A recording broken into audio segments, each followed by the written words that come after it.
everybody, my name is Eric Hopkins and welcome to my YouTube channel. If you're finding me for the very first time or you are a returning viewer and you've not yet done so, please click that like and subscribe button.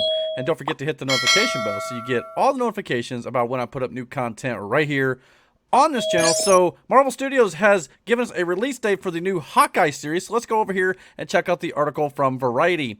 Hawkeye, the Disney Plus series, sets a November premiere date for Disney Plus. The show, which stars Jeremy Renner and Haley Steinfeld, will debut on November 24th. Marvel Studios announced Thursday. Renner will reprise his role as Clint Barton, aka Hawkeye from the Marvel Cinematic Universe, while Steinfeld will play Kate Bishop. Bishop was a Marvel Comics character who took up the Hawkeye mantle after Barton and was also a member of the Young Avengers. So that could very well be where they're going with all this. Along with Jeremy Renner and Haley Steinfeld, the series will also star Vera Farmiga, Florence Pugh, who was great in Black Widow, by the way, as Yelena Belova, Fra Fee, Tony Dalton, Alekwa Cox, and Zane McLaren. I think I got that right. That was a struggle. Jonathan Ilga is attached to write and executive produce Hawkeye. The exact plot of the series, though, is unknown, but it is safe to assume it will see Barton training Kate Bishop to become the new Hawkeye. It will also see Florence Pugh reprise the role of Yelena Belova from Black Widow. Variety exclusively reported in March that there are also plans to develop a spin-off series based on Cox's character Echo. With its launch in November, Hawkeye will be the fourth live-action MCU show to debut on Disney Plus, following WandaVision, The Falcon and Winter Soldier, and of course, most recently, Loki. And of course, it will also be followed by the first Marvel Studios animated show entitled What If. Now, after that, a lot of people assumed that the Ms. Marvel show was going to be coming up next, following the character of Kamala Khan. But it seems like that show could very well be a casualty in the release schedule here due to the Hawkeye announcement today. But we'll have to wait and see. It's just the way the Marvel Studios has got their schedule right now. Now it'll be What If at the beginning of August, and then we're going to have Shang-Chi and the Legend of the Ten Rings in theaters. And What If is going to run for 10 weeks, 10 episodes long. So that'll bring it up to about the time, for, probably mid to late October when that series will be over with, and then we'll have a few weeks off, and then Eternals will hit theaters at the beginning of November, and that will bring us into Hawkeye around Thanksgiving. And Hawkeye, according to some of the set photos that was released, this photo right here, as a matter of fact, it looks to be set during Christmas time and during the Christmas season. So, and that show will run for presumably 6 weeks. And if that's the case, that's going to bring us up right to the very end of 2021. So there really is no room for Ms. Marvel on the 2021 calendar. I know last week, apparently a producer at Marvel Studios did say that by the end of 2021, we would see Ms. Marvel. Now, very well could still be the case. Who's to say maybe they don't run two Marvel series at the exact same time? I mean, at some point with all these Marvel series that you are going to be making here for Disney Plus, I just did a video yesterday about the fact that they have 9 MCU shows that they have yet to announce that they're currently developing and is in the process of getting started on production at some point.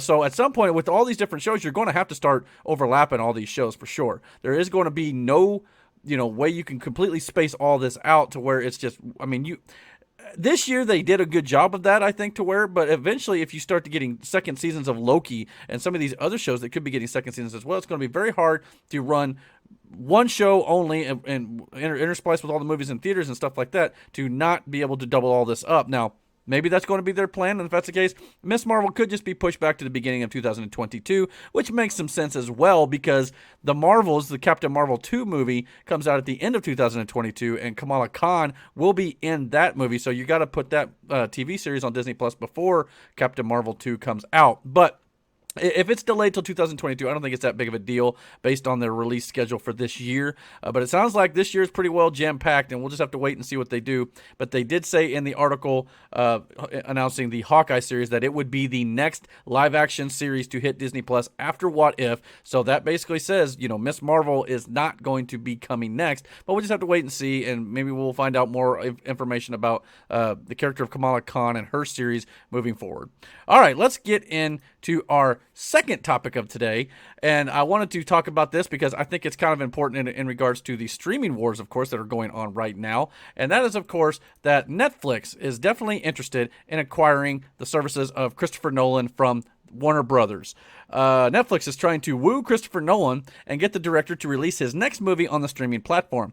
Nolan has long been seen as one of the only directors able to release massive blockbusters with original stories to box office success. Films like Tenet, Inception, Interstellar, and Dunkirk are all films that managed to break it big at the box office without any previous IP associated with them.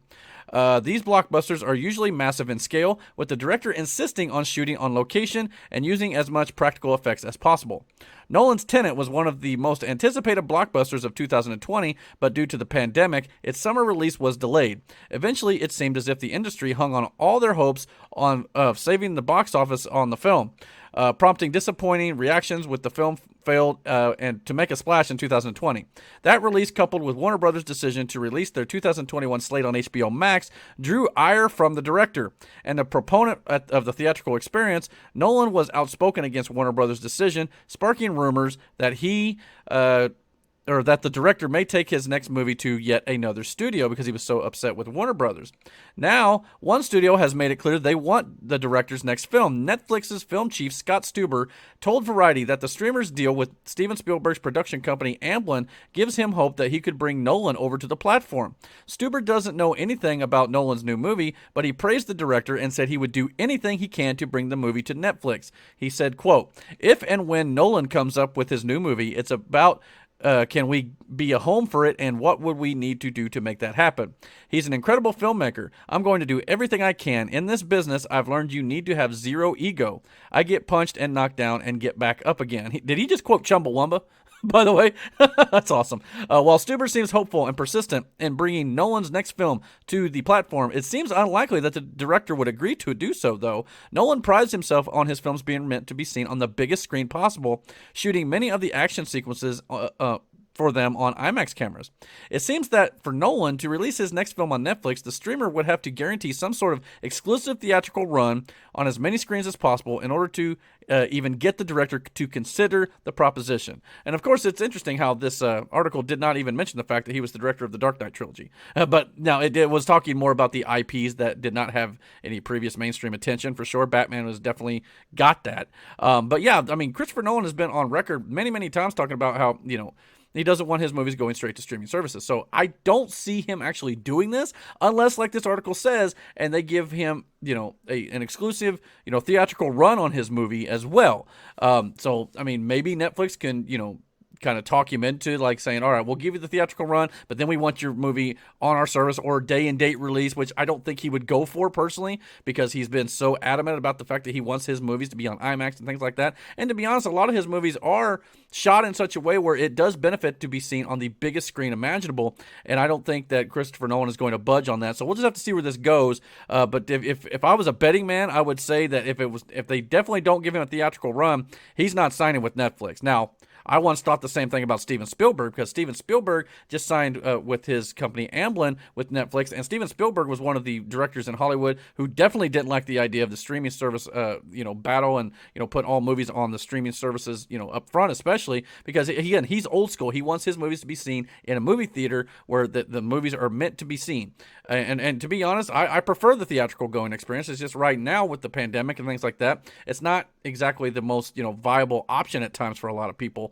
I'm hoping we'll get back to movie going, as a more, normal occurrence. It seems like right now a lot of people are just still not going to theaters right now. They're trying to avoid it at times and things like that, even though a lot of theaters are doing a great job of keeping everybody safe. And I've been a few times since this whole thing has been gone on as well earlier this year.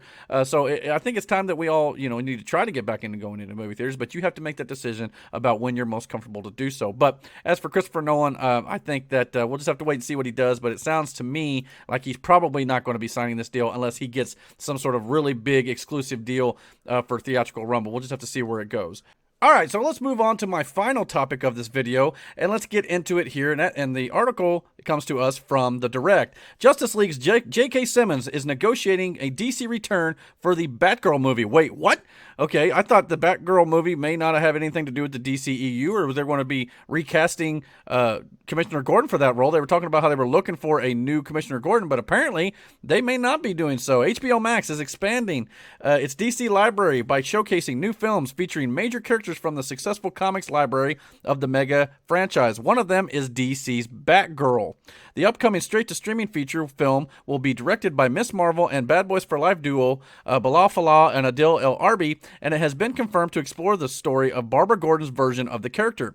In the Heights star Leslie Grace has been tapped to play the titular hero, but other details about casting are still being kept under wraps. Previously, it was reported that several actresses were in the running for the Barbara Gordon lead role, with names like Isabella Merced and Zoe Deutsch being considered for the part.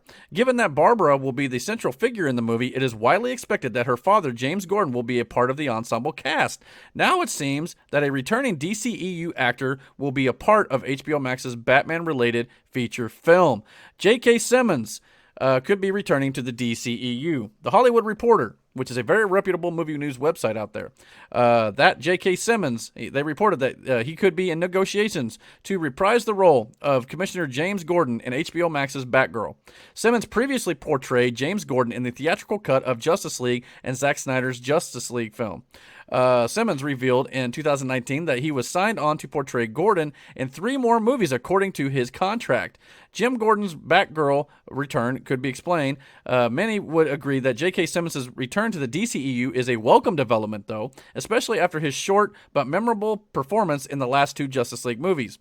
The reported comeback of Simmons as Commissioner James Gordon seemingly debunked a previous claim that the role would be recast for HBO Max's Batgirl, so apparently that report was totally false. The Illuminati shared casting information which revealed that the film was seeking an actor in his 50s to play the Gotham PD commissioner. Of course, when some sites like the Illuminati, we got this covered. Sometimes they're not always 100% accurate. I believe I even reported on this report and talking about how it was, it's a question mark whether or not they were actually looking for that or not.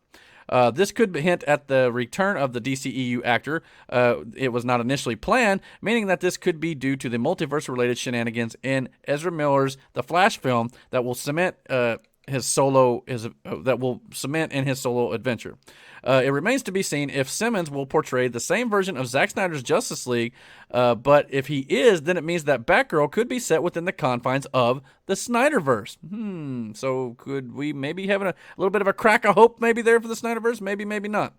This presents numerous story opportunities from an interconnected franchise perspective, since it allows other actors from the Snyderverse to reprise their roles, such as Ben Affleck's Batman and Jeremy Irons' Alfred Pennyworth. Because, again, with multiverses, you can have the same type of, like Commissioner Gordon, for this example, could be played by, J.K. Simmons from another universe, and it doesn't necessarily have to be the same Commissioner Gordon that was in the Snyder Cut or the Justice League film that we already saw. So you could definitely be getting a different version of the character, but it's still played by the same actor. Or you can just recast and do different, that's the beauty of the multiverse. It's going to open up all these opportunities for Marvel and DC in general.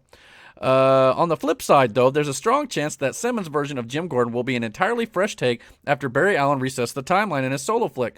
Doing this could create more opportunities for the actor to portray an alternate take on Gotham's well-known police commissioner without being confined by the established history of the Snyderverse. Batgirl is set to stream on HBO Max sometime in 2022. And check out this photo, by the way, of J.K. Simmons. This dude is jacked. If you saw the Tomorrow War with Chris Pratt, by the way, this dude is in shape, especially at his age. It's absolutely incredible. So I think him playing Commissioner Gordon is going to be great. And of course, he's already splitting time in the comic book world, as he is probably going to be returning as J. Jonah Jameson in Spider-Man No Way Home, most likely after we saw him at the end of Spider-Man Far From Home. So it's great to see J.K. Simmons still involved in the comic book world here for sure.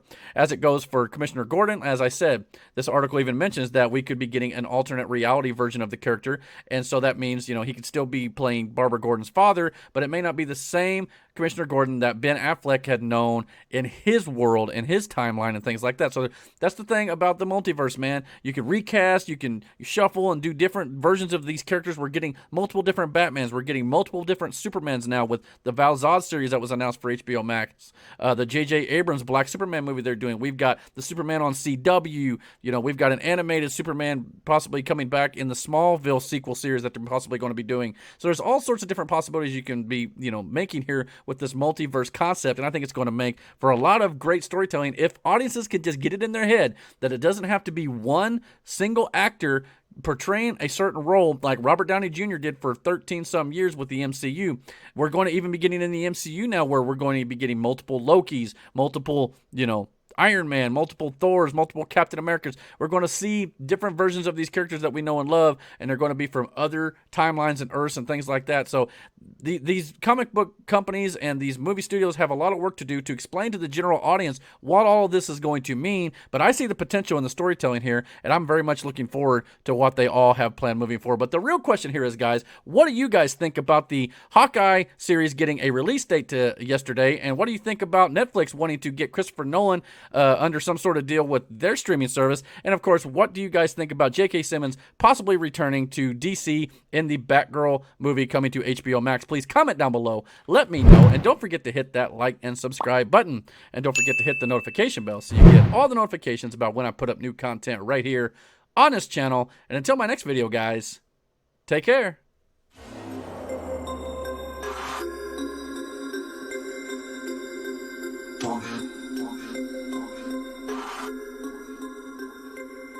We about to turn it on.